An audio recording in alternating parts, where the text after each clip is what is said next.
Hey guys, welcome back to the channel. So finally ಇವತ್ತಿನ most awaited Monday night Raw ಕೂಡ ಮುಗ್ದಿದೆ. And CM ಪಂಕ್ ಹಾಗೆ Roman Reigns ಅವರ rivalry ಈಗ ಸಿಕ್ಕಾಪಟ್ಟೆ ಪರ್ಸನಲ್ ಆಗಿ ಕನ್ವರ್ಟ್ ಕೂಡ ಆಗಿದೆ. ಏನೇನಾಯ್ತು ಇವತ್ತಿನ ಶೋಲಿ ಅಂತ ಸಂಪೂರ್ಣ ಮಾಹಿತಿನ ತಿಳಿಸ್ಕೊಡ್ತೀನಿ. ವಿಡಿಯೋ ತುಂಬಾ ಇಂಟ್ರೆಸ್ಟಿಂಗ್ ಆಗಿರುತ್ತೆ. ಬನ್ನಿ ವಿಡಿಯೋನ ಶುರು ಮಾಡೋಣ. ಶೋನ ಓಪನಿಂಗ್ ಅಲ್ಲಿ ನಮಗೆ ವಿಷನ್ ನೋಡೋದಕ್ಕೆ ಸಿಗ್ತಾರೆ. ಇವರೆಲ್ಲರೂ ಕೂಡ ರಿಂಗ್ ಸೈಡ್ ಅಲ್ಲಿ ಈಗಾಗಲೇ ಇರ್ತಾರೆ. ನಮ್ಮ ಪಾಲಿಮೇನ್, ಆಸ್ಟಿನ್ ಥಿಯರಿ ಹಾಗೆ ಲೋಗನ್ ಪಾಲ್ ಅವರು ಇವರೆಲ್ಲರೂ ಕೂಡ ರಿಂಗ್ ಗೆ ಬರ್ತಾರೆ. ತನ್ನನ್ನು ತಾನು ಇಂಟ್ರೊಡ್ಯೂಸ್ ಮಾಡ್ಕೊಂಡು ಆದ್ಮೇಲೆ ನಮ್ಮ ಪಾಲಿಮೇನ್ ಅವರು ಹೇಳ್ತಾರೆ ಇವತ್ತು ಶೋನ ಓಪನಿಂಗ್ ಅಲ್ಲಿ ಯಾರಾದ್ರೂ ಬರ್ಬೋದಾಗಿತ್ತು ಅಂಡ್ ಎಲ್ಲರನ್ನು ಕೂಡ ಮಂಡೇ ನೈಟ್ ರಾಗೆ ವೆಲ್ಕಮ್ ಮಾಡಬಹುದಾಗಿತ್ತು. ಅಂಡ್ ಇಂಡಿಯನ್ ಆಪೋಲಿಸ್ ಅಲ್ಲಿ ಮಂಡೇ ನೈಟ್ ರಾ ಆಗ್ತಾ ಇದೆ ಅಂತ ಖುಷಿಯಿಂದ ಹೇಳ್ಬೋದಾಗಿತ್ತು. ಬಟ್ ಅದ್ರೆಲ್ಲದ್ರಿಂದನೂ ಕೂಡ ನಾನು ಬೇಸತ್ತಿದ್ದೀನಿ. ಅಂಡ್ ಇವತ್ತು ನಾನು ಸೆತ್ ಫ್ರೀಕಿನ್ ರಾಲೆನ್ಸ್ ಬಗ್ಗೆ ಮಾತಾಡೋದಕ್ಕೆ ಬಂದಿದ್ದೀನಿ. ಲಿಟ್ರಲಿ ಸೆತ್ ರಾಲೆನ್ಸ್ ಅವರು ಎಲ್ಲದನ್ನು ಕೂಡ ಕದಿತಾ ಹೋಗ್ತಾ ಇದ್ದಾರೆ. ಮೊದಲನೇದಾಗಿ ಅವರು ವಿಷನ್ ನ ಕೋ ಫೌಂಡರ್ ಅಂತ ಆ ಒಂದು ಕ್ರೆಡಿಟ್ ನ ಕದ್ರು. ಅದಾದ್ಮೇಲೆ ಶೀಲ್ಡ್ ಜೊತೆ ಕೂಡ ಇದ್ದು ಆ ಒಂದು ಕ್ರೆಡಿಟ್ ನು ಕೂಡ ಕದ್ರು. ಅದು ನನಗೆ ಬೇಕಾಗಿಲ್ಲ. ಬಟ್ ಅವರು ಎಲಿಮಿನೇಷನ್ ಚೇಂಬರ್ ಅಲ್ಲಿ ಲೋಗನ್ ಪೌಲ್ ಅವರು ಗೆಲ್ಲಬೇಕಾಗಿತ್ತು. ಅದನ್ನು ಕೂಡ ಕದ್ದಿದ್ದಾರೆ.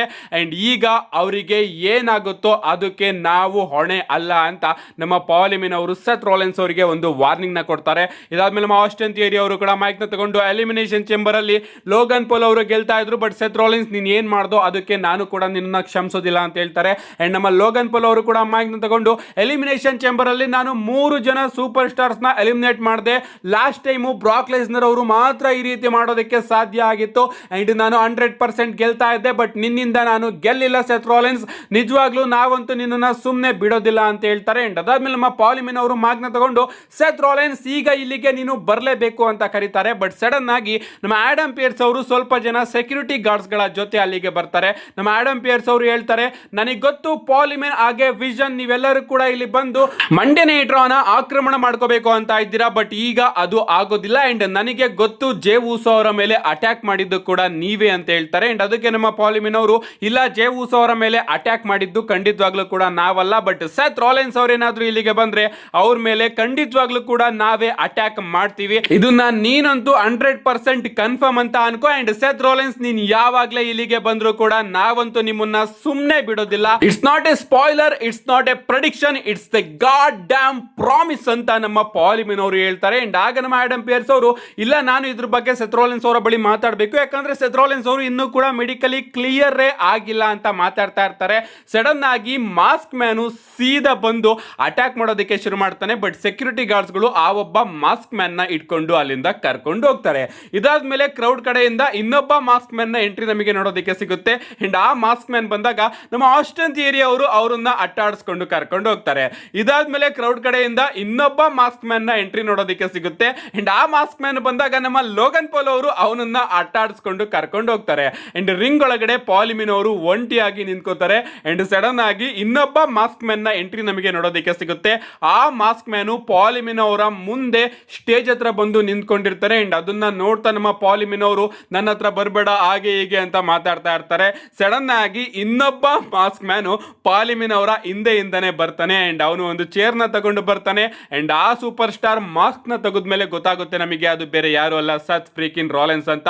ಎಸ್, ನಮ್ಮ ಪಾಲಿಮಿನ್ ಅವರಿಗೆ ಸೆತ್ ರಾಲೆನ್ಸ್ ಅವರು ಹಿಂದೆಯಿಂದನೇ ಒಂದು ಚೇರ್ ಶಾಟ್ ನ ಕನೆಕ್ಟ್ ಮಾಡ್ತಾರೆ. ಇಷ್ಟಕ್ಕೆ ನಿಲ್ಲೋದಿಲ್ಲ, ಒಂದು ಕರ್ವ್ ಸ್ಟಾಂಪ್ ನ ಕೂಡ ಕನೆಕ್ಟ್ ಮಾಡ್ತಾರೆ. ಅಂಡ್ ಒಂದು ಲುಕ್ ನ ಕೊಟ್ಟು ಅಲ್ಲಿಂದ ನಮ್ಮ ಸೆತ್ ಫ್ರೀಕಿನ್ ರಾಲೆನ್ಸ್ ಅವರು ಹೊರಟೋಗ್ತಾರೆ. ಇದಾದ್ಮೇಲೆ ನಮ್ಮ ಪಾಲಿಮಿನ್ ಅವ್ರನ್ನ ಚೆಕ್ ಮಾಡೋದಕ್ಕೆ ಮೆಡಿಕಲ್ ಟೀಮ್ಸ್ ಎಲ್ಲರೂ ಕೂಡ ಬರ್ತಾರೆ. ಅಂಡ್ ನಮ್ಮ ಪಾಲಿಮಿನ್ ಅವರ ಮೂತಿಯಿಂದ ರಕ್ತ ಕೂಡ ಬರ್ತಾ ಇರುತ್ತೆ. ಅಂಡ್ ಅದನ್ನ ನೋಡಿ ನನಗೆ ಯಾಕೋ ಪಕ್ಕ ಇದು ಹಿಂಗೆ ಆಗ್ಬೇಕಾಗಿತ್ತು, ಹಂಗೆ ಸರಿಯಾಗಿ ಆಗಿದೆ ಅಂತ ಅನ್ನಿಸ್ತಾ ಇತ್ತು. ಅಂಡ್ ಇದಾದ್ಮೇಲೆ ನಮ್ಮ ಪಾಲಿಮಿನ್ ಅವ್ರನ್ನ ಎಲ್ಲರೂ ಕೂಡ ಕರ್ಕೊಂಡು ಬ್ಯಾಕ್ ಸ್ಟೇಜ್ಗೆ ಹೋಗ್ತಾರೆ. ಬ್ಯಾಕ್ ಸ್ಟೇಜ್ಗೆ ಹೋಗಿ ನಮ್ಮ ಪಾಲಿಮಿನ್ ಅವ್ರನ್ನ ಆಂಬ್ಯುಲೆನ್ಸ್ ಒಳಗಡೆ ಕೂಡ ಎಲ್ಲರೂ ಕೂಡ ಆಗ್ತಾರೆ. ಅಂಡ್ ಆಗ ನಮ್ಮ ಲೋಗನ್ ಪೌಲ್ ಹಾಗೆ ಆಸ್ಟಿನ್ ಥಿಯರಿ ಅವರು ಬಂದು ಪಾಲಿಮಿನ್ ಅವರಿಗೆ ಹೇಳ್ತಾ ಇರ್ತಾರೆ ನಿಮಗೆ ಏನು ಕೂಡ ಆಗೋದಿಲ್ಲ ವೈಸ್ ಮ್ಯಾನ್ ಹಾಗೆ ಹೀಗೆ ಅಂತ ಹೇಳಿ. ನಮ್ಮ ಲೋಗನ್ ಪೌಲ್ ಹಾಗೆ ಆಸ್ಟಿನ್ ಥಿಯರಿ ಅವರು ನಾವು ನಿಮ್ಮನ್ನ ಕಾರಲ್ಲಿ ಹಿಂಬಾಲಿಸ್ಕೊಂಡು ಬರ್ತೀವಿ ಅಂತ ಕಾರ್ ಹತ್ತಕ್ಕೆ ಹೋದಾಗ ಸಡನ್ ಆಗಿ ನಮ್ಮ ಜಿಮ್ಮಿ ಊಸೋ ಅವರು ಆಸ್ಟಿನ್ ಥಿಯರಿ ಅವರ ಮೇಲೆ ಅಟ್ಯಾಕ್ ಮಾಡೋದಕ್ಕೆ ಶುರು ಮಾಡ್ತಾರೆ. ಅಟ್ಯಾಕ್ ಮಾಡಿ ನಮ್ಮ ಜಿಮ್ಮಿ ಊಸೋ ಅವರು ಆಂಬ್ಯುಲೆನ್ಸ್ ಡ್ರೈವರ್ ಬಳಿ ಹೋದಾಗ ಆಂಬ್ಯುಲೆನ್ಸ್ ಡ್ರೈವರ್ ಸೀಟ್ ಅಲ್ಲಿ ನಮ್ಮ ಆಲ್ ಎ ನೈಟ್ ಅವರು ಇರ್ತಾರೆ ಅಂತ ಹೇಳ್ಬೇಕು. ನಮ್ಮ ಆಲ್ ಎ ನೈಟ್ ಅವರು ಪಾಲಿಮಿನ್ ಅವ್ರನ್ನ ಕರ್ಕೊಂಡು ಎಲ್ಲಿಗೋ ಹೊರಟೋಗ್ತಾರೆ. ಲಿಟ್ರಲಿ ಈ ಒಂದು ಸೀನ್ ಮಾತ್ರ ನನಗಂತೂ ಇವತ್ತಿನ ಮಂಡೇ ನೈಟ್ ರಲ್ಲಿ ಸಿಕ್ಕಾಪಟ್ಟೆ ಇಷ್ಟ ಆಯ್ತು. ಅಂಡ್ ಮಂಡೇ ನೈಟ್ ಓಪನಿಂಗ್ ಮಾತ್ರ ತುಂಬಾನೇ ಅದ್ಭುತವಾಗಿತ್ತು. ಐ ಥಿಂಕ್ ಈಗ ಸದ್ಯಕ್ಕೆ ನಮ್ಮ ಪಾಲಿಮಿನ್ ಅವ್ರಿಗೂ ಕೂಡ ಡಬ್ಲ್ಯೂ ಅವರು ಒಂದು ಬ್ರೇಕ್ ನ ಕೊಡ್ತಾರೆ ಅಂತ ಅನ್ಸುತ್ತೆ.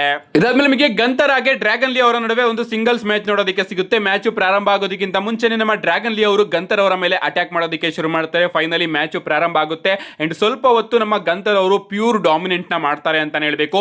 ಅಷ್ಟೇ ಅಲ್ಲ, ಪವರ್ ಬಾಂಬ್ ನು ಕೂಡ ಕನೆಕ್ಟ್ ಮಾಡ್ತಾರೆ, ಬಟ್ ಅವರು ಪಿನ್ ಮಾಡೋದಿಲ್ಲ. ಮತ್ತೊಮ್ಮೆ ನಮ್ಮ ಡ್ರ್ಯಾಗನ್ ಲೀ ಅವರಿಗೆ ಪವರ್ ಬಾಂಬ್ ನ ಕನೆಕ್ಟ್ ಮಾಡಿ ರಿಂಗ್ ಇಂದ ಕೆಳಗಡೆ ಕರ್ಕೊಂಡು ಹೋಗಿ ರಿಂಗ್ ಏಪ್ರಿನ್ ಮೇಲೂ ಕೂಡ ಒಂದು ಪವರ್ ಬಾಂಬ್ ನ ಕನೆಕ್ಟ್ ಮಾಡಿ, ಅನೌನ್ಸರ್ ಟೇಬಲ್ ಮೇಲೂ ಕೂಡ ಒಂದು ಪವರ್ ಬಾಂಬ್ ನ ಕನೆಕ್ಟ್ ಮಾಡಿ ಕೌಂಟ್ ಔಟ್ ಮುಖಾಂತರ ಈ ಒಂದು ಮ್ಯಾಚ್ ಅಲ್ಲಿ ವಿನ್ ಆಗೋದಕ್ಕೆ ನೋಡ್ತಾರೆ. ಬಟ್ ಅವರಿಗೆ ಇಷ್ಟಕ್ಕೆ ತೃಪ್ತಿ ಸಿಗೋದಿಲ್ಲ. ಮತ್ತೊಮ್ಮೆ ನಮ್ಮ ಗಂತರ್ ಅವರು ರಿಂಗ್ ಇಂದ ಕೆಳಗಡೆ ಇಳಿದು ಆ ಒಂದು ಕೌಂಟ್ ನ ಬ್ರೇಕ್ ಮಾಡಿ ಡ್ರ್ಯಾಗನ್ ಲೀ ಅವರಿಗೆ ಇನ್ನ ಒಂದು ಪವರ್ ಬಾಂಬ್ ನ ಕನೆಕ್ಟ್ ಮಾಡೋದಕ್ಕೆ ಹೋಗ್ತಾರೆ. ಬಟ್ ಸಡನ್ ಆಗಿ ನಮ್ಮ ಡ್ರ್ಯಾಗನ್ ಲೀ ಅವರು ಅದನ್ನ ರಿವರ್ಸ್ ಮಾಡ್ತಾರೆ ಅಂತಾನೆ ಹೇಳ್ಬೇಕು. ಅಂಡ್ ಅಲ್ಲೇ ರಿಂಗ್ ಸೈಡ್ ಅಲ್ಲೇ ಒಂದು ಆಪರೇಷನ್ ಡ್ರ್ಯಾಗನ್ ಕೂಡ ಕನೆಕ್ಟ್ ಮಾಡ್ತಾರೆ. ಬಟ್ ನಮ್ಮ ಗಂತರ್ ಅವರು ಹೇಗೋ ರಿಂಗ್ ಒಳಗಡೆ ಬರೋದ್ರಲ್ಲಿ ಸಕ್ಸಸ್ ಆಗ್ತಾರೆ. ಇದಾದ್ಮೇಲೆ ರಿಂಗ್ ಮೇಲ್ಗಡೆನೂ ಕೂಡ ಇನ್ನ ಒಂದು ಆಪರೇಷನ್ ಡ್ರ್ಯಾಗನ್ ನ ಕನೆಕ್ಟ್ ಮಾಡೋದಕ್ಕೆ ಹೋದಾಗ ನಮ್ಮ ಗಂತರ್ ಅವರು ಹಂಗೆ ಡ್ರ್ಯಾಗನ್ ಲೀ ಅವ್ರನ್ನ ಇಟ್ಕೊಂಡು ಒಂದು ಚೋಕ್ ಲಾಕ್ ನ ಕನೆಕ್ಟ್ ಮಾಡಿಬಿಡ್ತಾರೆ. ಅಂಡ್ ಇಲ್ಲಿ ಅವರ ಮಾಸ್ಕ್ ನು ಕೂಡ ರಿಮೂವ್ ಮಾಡ್ತಾರೆ ನಮ್ಮ ಗಂತರ್ ಅವರು. ಅಂಡ್ ಹಿಂಗೆ ನಮ್ಮ ಡ್ರ್ಯಾಗನ್ ಲೀ ಅವರು ಟ್ಯಾಪ್ ಔಟ್ ಮಾಡೋದ್ರ ಮುಖಾಂತರ ಈ ಒಂದು ಮ್ಯಾಚ್ ಅಲ್ಲಿ ಸೋತಿದ್ದಾರೆ. ಏನೇ ಆಗ್ಲಿ ಮ್ಯಾಚ್ ಅದ್ಭುತವಾಗಿತ್ತು. ಅಂಡ್ ಈ ಒಂದು ಮ್ಯಾಚ್ ಅಲ್ಲಿ ನಮ್ಮ ಗಂತರ್ ಅವರು ಡ್ರ್ಯಾಗನ್ ಲೀ ಅವ್ರನ್ನ ಪ್ಯೂರ್ ಡಾಮಿನೆಂಟ್ ಮಾಡಿದ್ದಾರೆ. ಇದಾದ್ಮೇಲೆ ನಮಗೆ ನ್ಯೂ ಇಂಟರ್ಕಾಂಟಿನೆಂಟಲ್ ಚಾಂಪಿಯನ್ ಎಜೆ ಲೀ ಅವರ ಎಂಟ್ರಿ ನೋಡೋದಕ್ಕೆ ಸಿಗುತ್ತೆ. ನಮ್ಮ ಎಜೆ ಲೀ ಅವರು ರಿಂಗ್ ಗೆ ಬರ್ತಾರೆ. ಅಂಡ್ ಇಡೀ ಕ್ರೌಡ್ ಎಜೆ ಲೀ ಅವರ ಚಾಂಟ್ ನ ಮಾಡ್ತಾ ಯು ಡಿಸರ್ವ್ ಇಟ್ ಅಂತಾನು ಕೂಡ ಚಾಂಟ್ ನ ಮಾಡ್ತಾ ಇರುತ್ತೆ. ಅಂಡ್ ಅದಕ್ಕೆ ನಮ್ಮ ಎಜೆ ಲೀ ಅವರು ಹೇಳ್ತಾರೆ, ಎಸ್ ನಾನು ತುಂಬಾ ವರ್ಷಗಳ ಆದ್ಮೇಲೆ ನನ್ನ ಚಾಂಪಿಯನ್ಶಿಪ್ ನ ಮತ್ತೊಮ್ಮೆ ಗೆದ್ಕೊಂಡಿದ್ದೀನಿ ಈ ಒಂದು ಕಂಪನಿಯಲ್ಲಿ. ಅಷ್ಟೇ ಇಲ್ಲ, ಈಗ ಬೆಕ್ಕಿ ಲಿಂಚ್ ಅವರು ನನ್ನ ಬೆನ್ನಿಂದ ಇದ್ದಾರೆ. ಅಂಡ್ ರಸಲ್ ಮೇನಿಯಾ ನನ್ನ ಕಣ್ ಮುಂದೆ ಇದೆ. ಬಟ್ ನಾನು ರಸಲ್ ಮೇನಿಯಾ ತನಕ ವೇಟ್ ಮಾಡೋದಕ್ಕೆ ಹೋಗೋದಿಲ್ಲ. ಅಂಡ್ ಬೆಕ್ಕಿ ಲಿಂಚ್ ಅವರು ನಿಜವಾಗ್ಲೂ ಕೂಡ ನನಗೆ ತುಂಬಾನೇ ದೊಡ್ಡ ಫೈಟ್ ನ ಕೊಟ್ಟರು, ಆದ್ರೂ ಕೂಡ ನಾನು ಪ್ರೂವ್ ಮಾಡಿದೆ. ಅಂಡ್ ಅವರನ್ನ ಸೋಲಿಸಿ ಈ ಒಂದು ಚಾಂಪಿಯನ್ಶಿಪ್ ನ ಗೆದ್ಕೊಂಡೆ. ಅಂಡ್ ನಿಜವಾಗ್ಲೂ ನನಗೆ ರಸಲ್ ಮೇನಿಯಾ ತನಕ ವೇಟ್ ಮಾಡೋದಕ್ಕೆ ಆಗ್ತಾನೆ ಇಲ್ಲ, ಯಾಕಂದ್ರೆ ನಾನು ಇಲ್ಲಿಗೆ ಫೈಟಿಂಗ್ ಚಾಂಪಿಯನ್ ಆಗಬೇಕು ಅಂತ ಬಂದಿದ್ದೀನಿ. ಸೊ ನಾನು ಮುಂದಿನ ವಾರನೇ ನನ್ನ ಚಾಂಪಿಯನ್ಶಿಪ್ ನ ಡಿಫೆಂಡ್ ಮಾಡ್ತಾ ಇದ್ದೀನಿ.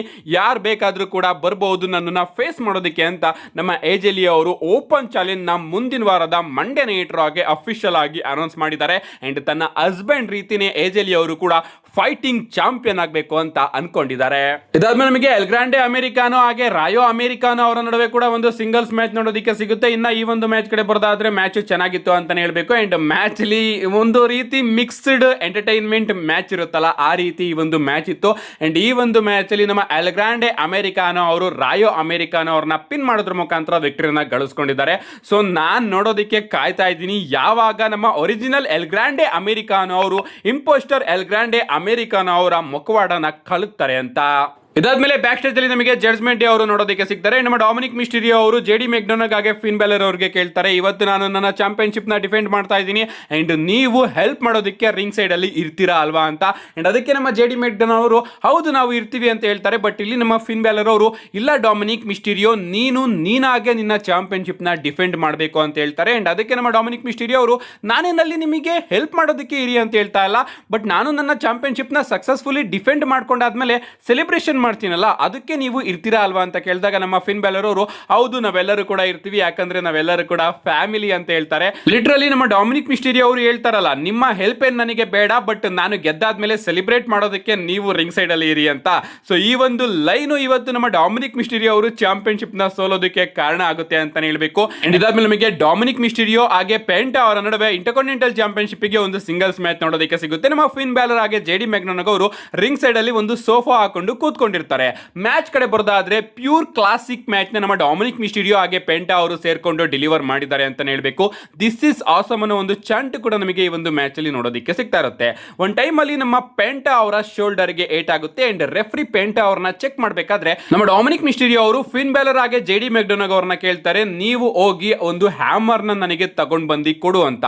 ಅಂಡ್ ಆಗ ನಮ್ಮ ಜೆಡಿ ಮೆಕ್ಡೊನಾಗ್ ಅವರು ಹೋಗ್ತಾರೆ, ಹ್ಯಾಮರ್ ನ ತಗೊಂಡು ಬಂದು ಕೊಡೋದಕ್ಕೆ ಹೋಗ್ತಾರೆ. ಬಟ್ ನಮ್ಮ ಫಿನ್ ಬ್ಯಾಲರ್ ಅವರು ಸಡನ್ ಆಗಿ ಜೆಡಿ ಮೆಕ್ಡೊನಾಗ್ ಅವರ ಕೈ ಹಿಡ್ಕೊಂಡು, ಇಲ್ಲ ಡೊಮಿನಿಕ್ ಮಿಸ್ಟೀರಿಯೋ ಹೇಳಿದ್ನಲ್ಲ ನಾವೇನು ಕೂಡ ಹೆಲ್ಪೇ ಮಾಡೋದು ಬೇಡ, ಅವನಾಗೆ ಈ ಒಂದು ಮ್ಯಾಚ್ ಅಲ್ಲಿ ಗೆಲ್ತೀನಿ ಅಂತ, ಸೊ ನಾವು ಏನು ಕೂಡ ಹೆಲ್ಪ್ ಮಾಡೋದು ಬೇಡ ಅಂತ ಮಾತಾಡ್ತಾ ಇರ್ತಾರೆ.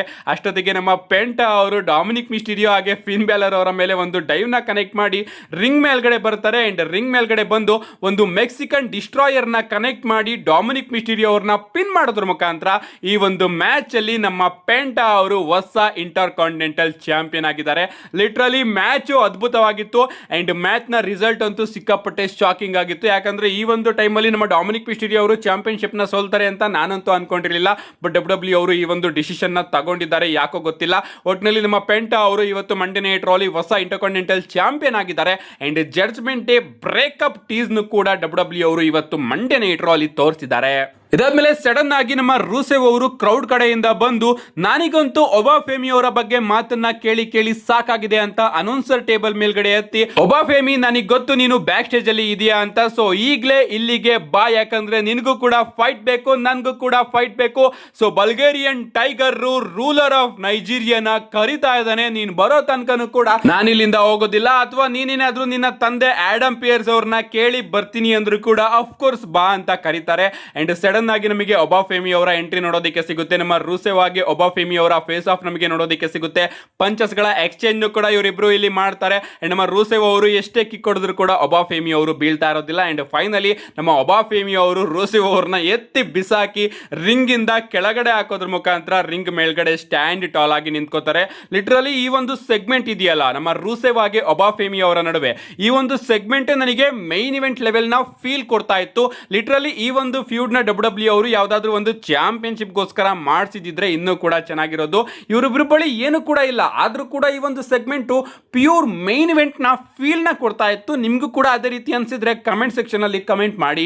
ಇದಾದ್ಮೇಲೆ ನಮಗೆ ಆಸ್ಟಿನ್ ಥಿಯರಿ ಹಾಗೆ ಜಿಮ್ಮಿ ಊಸೋ ಅವರ ನಡುವೆ ಒಂದು ಸಿಂಗಲ್ಸ್ ಮ್ಯಾಚ್ ನೋಡೋದಕ್ಕೆ ಸಿಗುತ್ತೆ. ಈ ಒಂದು ಮ್ಯಾಚ್ ಗೆ ನಾವು ಆಸ್ಟಿನ್ ಥಿಯರಿ ಅವರು ಶೋನ ಸ್ಟಾರ್ಟಿಂಗ್ ಅಲ್ಲೇ ಜಿಮ್ಮಿ ಊಸೋಗೆ ಚಾಲೆಂಜ್ ಮಾಡ್ತಾರೆ. ಯಾಕಂದ್ರೆ ಜಿಮ್ಮಿ ಊಸೋ ಅವರು ಆಸ್ಟಿನ್ ಥಿಯರಿ ಅವರ ಮೇಲೆ ಅಟ್ಯಾಕ್ ಮಾಡ್ತಾರಲ್ಲ, ಆ ಒಂದು ವಿಚಾರಕ್ಕೆ ಮ್ಯಾಚ್ ಪ್ರಾರಂಭ ಆಗುತ್ತೆ. ಮ್ಯಾಚ್ ಡಿಸೆಂಟ್ ಆಗಿ ಸಾಕ್ತಾ ಇರುತ್ತೆ. ನಮ್ಮ ಜಿಮ್ಮಿ ಊಸೋ ಅವರು ಆಸ್ಟಿನ್ ಥಿಯರಿ ಅವ್ರನ್ನ ಡಾಮಿನೇಟ್ ಮಾಡ್ತಾ ಇರ್ತಾರೆ. ಸಡನ್ ಆಗಿ ನಮ್ಮ ಲೋಗನ್ ಪಾಲ್ ಅವರ ಎಂಟ್ರಿ ನೋಡೋದಕ್ಕೆ ಸಿಗುತ್ತೆ. ಲೋಗನ್ ಪಾಲ್ ಆಗಿ ಆಸ್ಟಿನ್ ಥಿಯರಿ ಅವರು ಸೇರ್ಕೊಂಡು ಜಿಮ್ಮಿ ಊಸೋ ಅವರ ಮೇಲೆ ಅಟ್ಯಾಕ್ ಮಾಡೋದಕ್ಕೆ ಶುರು ಮಾಡ್ತಾರೆ. ಅಂಡ್ ಈ ಒಂದು ಮ್ಯಾಚ್ ಡಿಸ್ಕ್ವಾಲಿಫಿಕೇಶನ್ ಇಂದ ಎಂಡ್ ಆಗುತ್ತೆ. ಸೊ ಜಿಮ್ಮಿ ಊಸೋ ಅವರ ಮೇಲೆ ಅಟ್ಯಾಕ್ ಮಾಡಬೇಕಾದ್ರೆ ಜಿಮ್ಮಿ ಊಸೋ ಅವರನ್ನ ಕಾಪಾಡೋದಕ್ಕೆ ನಮ್ಮ ಜೇ ಊಸೋ ಅವರ ಎಂಟ್ರಿ ನೋಡೋದಕ್ಕೆ ಸಿಗುತ್ತೆ. ಜೇ ಊಸೋ ಅವರ ಥೀಮ್ ಸಾಂಗ್ ಪ್ಲೇ ಆಗುತ್ತೆ. ಎಲ್ಲರೂ ಕೂಡ ಸ್ಟೇಜ್ ಹತ್ರ ನಿಂತ್ಕೊಂಡು ನೋಡ್ತಾ ಇರ್ತಾರೆ ಜೇ ಊಸೋ ಅವರು ಬರ್ತಾರೆ ಅಂತ. ಬಟ್ ಜೇ ಊಸೋ ಅವರು ರಿಂಗ್ ಸಂದಿಯಿಂದ ಸ್ಟ್ರೆಚರ್ಸ್ ನ ಕೂಡ ತಗೊಂಡು ಬಂದಿರ್ತಾರೆ. ಅಂಡ್ ಆ ಒಂದು ಸ್ಟ್ರೆಚರ್ಸ್ ಅಲ್ಲೇ ಇಬ್ರು ಕೂಡ ಲೋಗನ್ ಪಾಲ್ ಆಗಿ ಆಸ್ಟಿನ್ ಥಿಯರಿ ಅವರ ಮೇಲೆ ಅಟ್ಯಾಕ್ ಮಾಡಿ ನಮ್ಮ ಜೇ ಊಸೋ ಹಾಗೆ ಜಿಮ್ಮಿ ಊಸೋ ಅವರು ಸೇರ್ಕೊಂಡು ಒಂಡಿನೂ ಕೂಡ ಕನೆಕ್ಟ್ ಮಾಡಿ ರಿಂಗ್ ಮೇಲ್ಗಡೆ ಸ್ಟ್ಯಾಂಡ್ ಟಾಲ್ ಆಗಿ ನಿಂತ್ಕೋತಾರೆ. ಇದಾದ್ಮೇಲೆ ಬ್ಯಾಕ್ ಸ್ಟೇಜ್ ಅಲ್ಲಿ ನಮ್ಮ ಆಡಮ್ ಪಿಯರ್ಸ್ ಅವರು ಇರ್ತಾರೆ. ಅಂಡ್ ಸಡನ್ ಆಗಿ ಹಿಂದೆಯಿಂದ ನಮ್ಮ ಡ್ಯಾನ್ ಹೌಸಿನ್ ಅವರ ಎಂಟ್ರಿ ಕೂಡ ನೋಡೋದಕ್ಕೆ ಸಿಗುತ್ತೆ. ನಮ್ಮ ಡ್ಯಾನ್ ಹೌಸಿ ಅವ್ರನ್ನ ನೋಡಿ ನಮ್ಮ ಆಡಮ್ ಪಿಯರ್ಸ್ ಅವರು ಸಿಕ್ಕಾಪಟ್ಟೆ ಶಾಕ್ ಆಗ್ತಾರೆ. ಅಂಡ್ ನಮ್ಮ ಡ್ಯಾನ್ ಅವರು ಕೇಳ್ತಾರೆ, ನಾನು ನಿನ್ನ ಸ್ಟಾಂಗ್ ಕೋಚ್ ಸ್ಟೀವ್ ಆಸ್ಟನ್ ಅಂತ ಅನ್ಕೊಂಡೆ ಅಂತ. ಏನು ಇಲ್ಲ, ಪರವಾಗಿಲ್ಲ, ನಾನು ಎಲಿಮಿನೇಷನ್ ಚೇಂಬರ್ ಅಲ್ಲಿ ನನ್ನ ಐಕಾನಿಕ್ ಡೆಬ್ಯೂನ ಮಾಡಿದ್ದೀನಿ. ಅಂಡ್ ಆ ಒಂದು ಡೆಬ್ಯೂ ನಿಜವಾಗ್ಲೂ ಕೂಡ ನನಗೆ ಸಿಕ್ಕಾಪಟ್ಟೆ ಖುಷಿ ಆಯ್ತು. ಅಂಡ್ ಫ್ಯಾನ್ಸ್ ಗಳು ಕೂಡ ಈಗ ಸಿಕ್ಕಾಪಟ್ಟೆ ಖುಷಿ ಪಡ್ಕೊಂಡಿದ್ದಾರೆ. ಅಂಡ್ ನನ್ನನ್ನ ಈಗ ನೀನು ಹಾಲ್ ಆಫ್ ಫೇಮ್ ಗೆ ಇಂಡೆಕ್ಟ್ ಮಾಡಬೇಕು. ಟ್ರಿಪಲ್ ಎಚ್ ಅವರು ನನ್ನ ಜೊತೆ ಫೋಟೋ ತೆಗೆಸ್ಕೋಬೇಕು. ಅಂಡ್ ನನಗೆ ಅಂತಾನೆ ಒಂದು ಪರ್ಸನಲ್ ರೂಮ್ ಬೇಕು, ಅದು ಬೇಕು, ಇದು ಬೇಕು ಅಂತ ಹೇಳಿ ಒಂದು ಲಿಸ್ಟ್ ನ ನಮ್ಮ ಆಡಮ್ ಪಿಯರ್ಸ್ ಅವರ ಕೈಗೆ ಕೊಡ್ತಾರೆ ಡ್ಯಾನ್ ಅವರು. ಅಂಡ್ ಅದನ್ನ ನೋಡಿ ನಮ್ಮ ಆಡಮ್ ಪಿಯರ್ಸ್ ಅವರು ಇದ್ಯಾಕೆ ಇಷ್ಟೊಂದು ಒದ್ದೆ ಆಗಿದೆ ಅಂತ ಹೇಳ್ತಾರೆ. ಅಂಡ್ ಅದಕ್ಕೆ ನಮ್ಮ ಡ್ಯಾನ್ ಹೌಸಿನ್ ಅವರು ಅದನ್ನ ನಾನು ಮಿಸ್ ಆಗಿ ಟಾಯ್ಲೆಟ್ ಒಳಗಡೆ ಹಾಕ್ಬಿಟ್ಟಿದ್ದೆ ಅಂತ ಹೇಳ್ತಾರೆ. ಏನೇ ಆಗ್ಲಿ ಈ ಒಂದು ಕ್ಯಾರೆಕ್ಟರ್ ನ ಡಬ್ಲ್ಯೂ ಅವರು ಫನ್ನಿ ರೀತಿ ಪ್ರೆಸೆಂಟ್ ಮಾಡ್ತಾ ಇದ್ದಾರೆ ಆನ್ ಟೆಲಿವಿಷನ್ ನಲ್ಲಿ. ನೋಡ್ಬೇಕು ಈ ಒಂದು ಕ್ಯಾರೆಕ್ಟರ್ ನ ಇನ್ ರಿಂಗ್ ವರ್ಕ್ ಯಾವ ರೀತಿ ಇರುತ್ತೆ ಅಂತ. ಇದಾದ್ಮೇಲೆ ನಮಗೆ ಶೋನ ಮೈನ್ ಇವೆಂಟ್ ನೋಡೋದಕ್ಕೆ ಸಿಗುತ್ತೆ. ಟ್ರೈಬಲ್ ಚೀಫ್ ರೋಮನ್ ರೈನ್ಸ್ ಅವರು ಬರ್ತಾರೆ. ಲಿಟರಲಿ ಅವರ ಎಂಟ್ರಿಗೆ ಇಡೀ ಕ್ರೌಡ್ ಎದ್ ನಿಂತ್ಕೊಂಡು ರೋಮನ್ ರೈನ್ಸ್ ಅವ್ರನ್ನ ಅಕ್ನಾಲೇಜ್ ಮಾಡ್ತಾ ಇರುತ್ತೆ. OTC ಚಾಂಟ್ ಗಳ ಗುಣಗಾನ ನಮಗೆ ಇಲ್ಲಿ ನೋಡೋದಕ್ಕೆ ಸಿಗುತ್ತೆ. ಅಂಡ್ ರೋಮನ್ ರೈನ್ಸ್ ಅವರು ಕೂಡ ರಿಂಗ್ ಗೆ ಬಂದು ಮೈಕ್ ತಗೊಂಡು ಇಂಡಿಯಾನಾಪೋಲಿಸ್ ಅಕ್ನಾಲೇಜ್ ಮೀ ಅಂತ ಹೇಳ್ತಾರೆ. ಅಂಡ್ ಇಡೀ ಕ್ರೌಡ್ ರೋಮನ್ ರೈನ್ಸ್ ಅವ್ರನ್ನ ಅಕ್ನಾಲೇಜ್ ಮಾಡಬೇಕಾದ್ರೆ ನಮಗೆ CM ಪಂಕ್ ಅವರ ಎಂಟ್ರಿ ನೋಡೋದಕ್ಕೆ ಸಿಗುತ್ತೆ. ನಮ್ಮ CM ಪಂಕ್ ಅವರು ರಿಂಗ್ ಗೆ ಬಂದು ಮೈಕ್ ನ ತಗೊಂಡು, ರೋಮನ್ ರೈನ್ಸ್ ನಿನಗೆ ಬೇಜಾರಾಯ್ತು ಅನ್ಸುತ್ತೆ, ನಾನು ಇಲ್ಲಿ ಬಂದು ನಿನ್ನ ಇಂಟರಪ್ಟ್ ಮಾಡಿದ್ದಕ್ಕೆ, ಯಾಕಂದ್ರೆ ನಾನು ಬ್ಯಾಕ್ ಸ್ಟೇಜ್ ಅಲ್ಲಿ ನಿನ್ನ ಈ ಒಂದು ಅಕ್ನಾಲೇಜ್ಮೆಂಟ್ ನ ಕೇಳ್ಕೊಂಡು ಕೂರೋದಕ್ಕೆ ಆಗ್ಲಿಲ್ಲ. ಏನೇ ಆಗ್ಲಿ ನಿನಗೆ ಬೇಕಾಗಿರೋದನ್ನ ನಾನು ಕೊಡ್ತೀನಿ, ನಾನು ನಿನ್ನನ್ನ ಅಕ್ನಾಲೇಜ್ ಮಾಡ್ತೀನಿ. ಬಟ್ ನಿನ್ನ ಟ್ವೀಟ್ ಇದೆಯಲ್ಲ ಅದು ನನಗೆ ಸರಿ ಅನ್ನಿಸ್ಲಿಲ್ಲ ಅಂತ ನಮ್ಮ CM ಪಂಕ್ ಅವರು ಹೇಳ್ತಾರೆ. ಅಂಡ್ ಅದಕ್ಕೆ ನಮ್ಮ ರೋಮನ್ ರೈನ್ಸ್ ಅವರು, ಹೌದಾ, ಎಲಿಮಿನೇಷನ್ ಚೇಂಬರ್ ಅಲ್ಲಿ ನಾನ್ ಮಾಡಿದಂತಹ ಟ್ವೀಟ್ ನಿನಗೆ ಅಷ್ಟೊಂದು ನೋವು ಉಂಟು ಮಾಡಿದ್ಯಾ? ನಿಜವಾಗ್ಲೂ ನೀನು ಚಾಂಪಿಯನ್ ಮೆಟೀರಿಯಲ್ಲೇ ಇಲ್ಲ. ಯಾಕಂದ್ರೆ ನನ್ನ ಒಂದು ಟ್ವೀಟ್ ಇಂದ ನೀನು ನಿನ್ಗೆ ಸಿಕ್ಕಾಪಟ್ಟೆ ಬೇಜಾರ್ ಮಾಡ್ಕೊಂಡಿದ್ಯಾ. ಸೊ ನೀನ್ ಯಾವ ರೀತಿ ಚಾಂಪಿಯನ್ ಅಂತ ರೋಮನ್ ರೈನ್ಸ್ ಅವರು ಹೇಳ್ತಾರೆ. ಅಂಡ್ ಅದಕ್ಕೆ ನಮ್ಮ CM ಪಂಕ್ ಅವರು, ಇಲ್ಲ, ನನಗೆ ಯಾವುದೇ ರೀತಿಯ ಬೇಜಾರಾಗಿಲ್ಲ ಆ ಒಂದು ಟ್ವೀಟ್ ಇಂದ, ಯಾಕಂದ್ರೆ ನನಗೆ ತುಂಬಾನೇ ಸುಸ್ತಾಗಿತ್ತು ಆ ಒಂದು ಟೈಮ್ ಅಲ್ಲಿ. ಬಟ್ ನನಗೆ ಬೇಜಾರಾಗ್ತಿರೋದೇನಪ್ಪಾ ಅಂದ್ರೆ ಇನ್ನು ಕೂಡ ರಸಲ್ ಮೀನಿಯಾ ತನಕ 7 ವಾರ ಮಂಡೇ ನೈಟ್ ರಾಗೆ ಬಂದು ನಿನ್ನ ಬುಲ್ಶಿಟ್ ಮಾತುಗಳನ್ನ ಕೇಳ್ಬೇಕಲ್ಲ, ಅದು ನನಗೆ ತುಂಬಾನೇ ಕೋಪ ಬರ್ತಾ ಇದೆ. ಅಂಡ್ ಅದರಿಂದ ನನಗೆ ತುಂಬಾನೇ ಬೇಜಾರಾಗ್ತಾ ಇದೆ. ಏನೇ ಆಗ್ಲಿ last time Monday night Raw ಅಲ್ಲಿ ನಾನು ಕೂಡ ನೀನು ಫೇಸ್ ಆಫ್ ಆದಾಗ ನೀನ್ ಹೇಳಿದ್ದೆ ನಾನು ನಿನ್ನನ್ನ ತುಂಬಾನೇ ಹೇಟ್ ಮಾಡ್ತೀನಿ ಅಂತ. ಅಫ್ಕೋರ್ಸ್ ಏಟ್ ಮಾಡಲೇಬೇಕು, ಯಾಕಂದ್ರೆ ನನ್ನಿಂದನೇ ನೀನು ಈ ಒಂದು ಕಂಪನಿಗೆ ಬಂದಿದ್ದು, ಈ ಒಂದು ಜಾಗ ನಿನಗೆ ತುಂಬಾನೇ ಸಿಮಿಲರ್ ಆಗಿರ್ಬೇಕು ಅಲ್ವಾ ರೋಮನ್ ರೈನ್ಸ್? ಯಾಕಂದ್ರೆ ಈ ಒಂದು ಜಾಗದಲ್ಲೇ ನಾನು ಶೀಲ್ಡ್ ನ ಕರ್ಕೊಂಡು ಬಂದಿದ್ದು, ನಿಮ್ಮನ್ನೆಲ್ಲರನ್ನು ಕೂಡ ಚೂಸ್ ಮಾಡಿದ್ದು ನಾನು ಅಂತ ನಮ್ಮ CM ಪಂಕ್ ಅವರು ರೋಮನ್ ರೈನ್ಸ್ ಅವರಿಗೆ ಹೇಳ್ತಾರೆ. ಅಂಡ್ ಅದಕ್ಕೆ ನಮ್ಮ ರೋಮನ್ ರೈನ್ಸ್ ಅವರು, ಏನು ನೀನು ನನ್ನನ್ನ ಚೂಸ್ ಮಾಡ್ದ? ಎಸ್, ನೀನು ನನ್ನನ್ನ ಚೂಸ್ ಮಾಡಿಲ್ಲ, ಬದಲಿಗೆ ನೀನು ಉಳಿದಂತಹ ಇಬ್ಬರು ಮೆಂಬರ್ಸ್ಗಳನ್ನ ಚೂಸ್ ಮಾಡಿದ್ದು, ನೀನು ನನ್ನನ್ನು ಯಾವತ್ತೂ ಕೂಡ ಚೂಸೇ ಮಾಡಿಲ್ಲ ಅಂತ ಹೇಳ್ತಾರೆ. ಅಂಡ್ ಅದಕ್ಕೆ ನಮ್ಮ CM ಪಂಕ್ ಅವರು, ಹೌದು ನಾನು ನಿನ್ನನ್ನು ಚೂಸ್ ಮಾಡಿರಲಿಲ್ಲ, ಇವನ್ ಶೀಲ್ಡ್ಗೆ ನನಗೆ ನಿನ್ನ ಆಯ್ಕೆನೇ ಇರಲಿಲ್ಲ, ಬಟ್ ನೀನು ರಸಲ್ ಮೀನಿಯಾದಲ್ಲಿ ನನ್ನನ್ನು ಚೂಸ್ ಮಾಡಿದ್ಯಾ, ಅಂಡ್ ನನ್ನನ್ನು ಚೂಸ್ ಮಾಡ್ದಾಗ್ಲೇನೆ ನೀನು ಈ ಒಂದು ಮ್ಯಾಚ್ ಅಲ್ಲಿ ಸೋತಿದ್ಯಾ ಅಂತ ಹೇಳ್ತಾರೆ. ಅಂಡ್ ಅದಕ್ಕೆ ನಮ್ಮ ರೋಮನ್ ರೈನ್ಸ್ ಅವರು CM ಪಂಕ್ ಅವ್ರಿಗೆ ಹೇಳ್ತಾರೆ, ನಿನ್ನ ಬಳಿ ಆ ಒಂದು ಚಾಂಪಿಯನ್ಶಿಪ್ ಇಲ್ಲ ಅಂದಿದ್ರೆ ನೀನು ನನ್ನ ರೆಡಾರ್ ಅಲ್ಲೇ ಇರ್ತಾ ಇರಲಿಲ್ಲ, ಅಂಡ್ ನೀನು ಲಾಕರ್ ರೂಮ್ ಲೀಡರ್ ಅಂತ ಹೇಳ್ಕೊಂಡು ಊಸೋಸ್ ಗಳ ಜೊತೆ ಎಲ್ಲದೂ ಕೂಡ ಓಡಾಡ್ಕೊಂಡು ಇರಬಹುದು, ಬಟ್ ನನ್ನ ಕಣ್ಣಿಗೆ ನೀನು ಚಾಂಪಿಯನ್ ರೀತಿನೂ ಕೂಡ ಅನ್ಸೋದಿಲ್ಲ, ಅಂಡ್ ಅದೇ ರೀತಿ ಲಾಕರ್ ರೂಮ್ ಲೀಡರ್ ಅಂತಾನೂ ಕೂಡ ಅನ್ಸೋದಿಲ್ಲ. ನನ್ನ ಕಣ್ಣಿಗೆ ನೀನು ಬರೀ ಪಂಕ್ ಆಸ್ ಬಿಚ್ ಅಂತ ಅನಿಸ್ತೀಯಾ. ಏನೇ ಆಗ್ಲಿ ರಸಲ್ ಮೇನಿಯಾದಲ್ಲಿ ನಾನು ನಿನ್ನನ್ನ ಸೋಲಿಸ್ತೀನಿ, ನಾನು ಹೊಸ ಚಾಂಪಿಯನ್ ಆಗ್ತೀನಿ, ಅಂಡ್ ನೀನು ಸೋತಾದ್ಮೇಲೆ ಜಾನ್ಸಿನಾ ಅವರ ರೀತಿ ನೀನು ಕೂಡ ಒಂದು ರಿಟೈರ್ಮೆಂಟ್ ಟೂರ್ ನ ಇಡು, ರಿಟೈರ್ಮೆಂಟ್ ಟೂರ್ ಅಲ್ಲಿ ನೀನು ಕೂಡ ರಿಟೈರ್ಡ್ ಆಗು, ಅದಾದ್ಮೇಲೆ NXT ಗೆ ಹೋಗು, NXT ಯಲ್ಲಿ ಯಂಗ್ ಟ್ಯಾಲೆಂಟ್ಸ್ ಗಳಿಗೆ ನೀನು ಟ್ರೈನಿಂಗ್ ನ ಕೊಡೋದಕ್ಕೆ ಶುರು ಮಾಡು, ಅಂಡ್ ಟ್ರೈನಿಂಗ್ ನ ಕೊಟ್ಟಾದ್ಮೇಲೆ ಆ ಯಂಗ್ ಟ್ಯಾಲೆಂಟ್ಸ್ ಗಳನ್ನ ನನ್ನ ಮೇಲೆ ಮ್ಯಾಚ್ ಆಡೋದಕ್ಕೆ ಕಳಿಸು, ನಾನು ಅವರನ್ನು ಕೂಡ ಸೋಲಿಸ್ತೀನಿ, ಈ ಒಂದು ಕಂಪನಿಯಲ್ಲಿ ರಾಜ್ಯಭಾರ ಮಾಡ್ತೀನಿ ಅಂತ ಹೇಳಿ ನಮ್ಮ ರೋಮನ್ ರೈನ್ಸ್ ಅವರು ಹೋಗ್ತಾ ಇರ್ತಾರೆ. ಬಟ್ ರೋಮನ್ ರೈನ್ಸ್ ಅವರ ಕೈ ಇಳಿದು ನಮ್ಮ CM ಪಂಕ್ ಅವರು ಹೇಳ್ದು, ನೀನು ಸುಮ್ಮನೆ ಇಲ್ಲಿ ಬಾಯಿಗೆ ಬಂದಿದ್ದನ್ನ ಹೇಳೋಗ್ತಾ ಇದ್ರೆ ಕೇಳಿಸ್ಕೊಂಡು ಕೂರೋದಕ್ಕೆ ನಾನು ಅವನಲ್ಲ, ಏನೇ ಆಗ್ಲಿ ಈಗ ನಾನು ಕೂಡ ಹೇಳ್ತೀನಿ, ಅದನ್ನ ನೀನು ಕೇಳಿಸ್ಕೋ. ಈಗ ನಿನ್ನ ಬಳಿ ಯಾರು ಕೂಡ ಇಲ್ಲ, ನಿನ್ನ ಕಸಿನ್ಸ್ ಗಳು ಕೂಡ ಇಲ್ಲ, ನಿನ್ನ ವೈಸ್ ಮ್ಯಾನ್ ಪಾಲ್ ಎಮಿನ್ ಅವರು ಕೂಡ ಇಲ್ಲ, ಅಂಡ್ ನಿನ್ನ ವೈಸ್ ಮ್ಯಾನ್ ನಾನೇ ನಿನ್ನಿಂದ ಕಿತ್ಕೊಂಡಿದ್ದು, ಅಂಡ್ ಈಗ ನೀನು ಕಂಪ್ಲೀಟ್ ಆಗಿ ಒಂಟಿ ಆಗಿದ್ಯಾ, ನಿನ್ನ ರೂಮ್ ಅಲ್ಲಿ ಒಂಟಿ ಆಗಿದ್ಯಾ, ನಿನ್ನ ಮನೆಯಲ್ಲಿ ಒಂಟಿ ಆಗಿದ್ಯಾ, ನಿನ್ನ ಒಂದು ಪ್ರೈವೇಟ್ ಜೆಟ್ ಅಲ್ಲಿ ನೀನು ಒಂಟಿ ಆಗಿದ್ಯಾ. ರಸಲ್ ಮೇನಿಯಾದಲ್ಲಿ ನಾನು ನಿನ್ನನ್ನ ಸೋಲಿಸ್ತೀನಿ, ಅಂಡ್ ನಾನು ನಿನ್ನನ್ನ ಸೋಲಿಸಿ ನಿನ್ನ ತಂದೆ ಪಕ್ಕನೆ ನಿನ್ನನ್ನ ಊತಾಕ್ತೀನಿ ಅಂತ ನಮ್ಮ CM ಪಂಕ್ ಅವರು ರೋಮನ್ ರೈನ್ಸ್ ಅವರಿಗೆ ಹೇಳಿ ಅಲ್ಲಿಂದ ಹೊರಟೋಗ್ತಾರೆ. ಅಂಡ್ CM ಪಂಕ್ ಅವರು ಇಲ್ಲಿ ರೋಮನ್ ರೈನ್ಸ್ ಅವರ ತಂದೆನೆಲ್ಲ ಕರ್ಕೊಂಡು ಬಂದಿದ್ದಾರೆ ಅಂತಾನೆ ಹೇಳ್ಬೇಕು. ಲಿಟರಲಿ ನಿನ್ನ ತಂದೆ ಸಮಾಧಿ ಪಕ್ಕನೆ ನಾನು ನಿನ್ನನ್ನ ಊತಾಕ್ತೀನಿ ಅಂತ ಹೇಳ್ತಾರೆ. ಅಂಡ್ ಅದನ್ನ ಕೇಳಿ ರೋಮನ್ ರೈನ್ಸ್ ಅವ್ರಿಗಂತೂ ಸಿಕ್ಕಾಪಟ್ಟೆ ಕೋಪ ಬರುತ್ತೆ. ಅಂಡ್ ಅಲ್ಲಿ ನಮಗೆ 100% ಗೊತ್ತಾಗುತ್ತೆ ಆ ಒಂದು ಮೊಮೆಂಟ್ ಅನ್ಸ್ಕ್ರಿಪ್ಟೆಡ್ ಅಂತ. ರೋಮನ್ ರೈನ್ಸ್ ಅವರು ಬಾಯಿಗೆ ಬಂದಂಗೆ ಮನಸ್ಸಲ್ಲೇ ಬೈಕೋತಾ ಇರ್ತಾರೆ CM ಪಂಕ್ ಅವರಿಗೆ. ಅಂಡ್ ಹಿಂಗೆ ಇವತ್ತಿನ ಮಂಡೇ ನೈಟ್ ಎಂಡಿಂಗ್ ನಮಗೆ ನೋಡೋದಕ್ಕೆ ಸಿಗುತ್ತೆ. ಓವರ್ ಆಲ್ ಇವರಿಬ್ಬರ ಪ್ರೋಮೋ ಬ್ಯಾಟಲ್ ಮಾತ್ರ ಮಸ್ತ್ ಆಗಿತ್ತು ಅಂತಾನೆ ಹೇಳ್ಬೇಕು. ಶೀಲ್ಡ್ ನೆಲ್ಲರ್ನು ಕೂಡ ಕರ್ಕೊಂಡು ಬಂದ್ರು ಗುರು. ಅಂಡ್ ರೋಮನ್ ರೈನ್ಸ್ ಅವರು ಸರಿಯಾಗಿ ಹೇಳಿದ್ರು, ನೀನು ನನ್ನನ್ನ ಚೂಸೇ ಮಾಡಿರಲಿಲ್ಲ, ಉಳಿದಂತಹ ಇಬ್ಬರು ಮೆಂಬರ್ಸ್ ಗಳನ್ನ ನೀನು ಚೂಸ್ ಮಾಡಿದ್ದು, ನಾನೇ ಆ ಒಂದು ಜಾಗಕ್ಕೆ ಬಂದಿದ್ದು ಅಂತ. ಇನ್ನು 7 ವಾರ ಇವರಿಬ್ಬರ ಪ್ರೋಮೋ ಸೆಗ್ಮೆಂಟ್ ಗಳನ್ನ ನೋಡೋದಕ್ಕೆ ನಾನಂತೂ ಸಿಕ್ಕಾಪಟ್ಟೆ ಕಾಯ್ತಾ ಇದ್ದೀನಿ. ಓವರ್ ಆಲ್ ಇವತ್ತು ಮಂಡೇ ನೈಟ್ ನಿಜವಾಗ್ಲೂ ಕೂಡ ಅದ್ಭುತವಾಗಿತ್ತು. ಓಪನಿಂಗ್ ಇಂದ ಮೈನ್ ಇವೆಂಟ್ ವರೆಗೂ ಒಂದ್ ಕಡೆನೂ ಕೂಡ ಬೋರಿಂಗ್ ಅಂತ ಅನಿಸ್ಲಿಲ್ಲ. ಅಂಡ್ ಅದಕ್ಕೋಸ್ಕರ ಈ ಒಂದು ಮಂಡೇ ನೈಟ್ ಗೆ ನಾನು 5 ಸ್ಟಾರ್ ನ ಕೊಡ್ತಾ ಇದ್ದೀನಿ. ನಿಮ್ಗೆ ಅನಿಸ್ತು ಇವತ್ತಿನ ಶೋ? ನಿಮ್ಮ ಅನಿಸಿಕೆನ ಕಮೆಂಟ್ ಮಾಡಿ ಅಂತ ಹೇಳ್ತಾ, see you guys in my next video.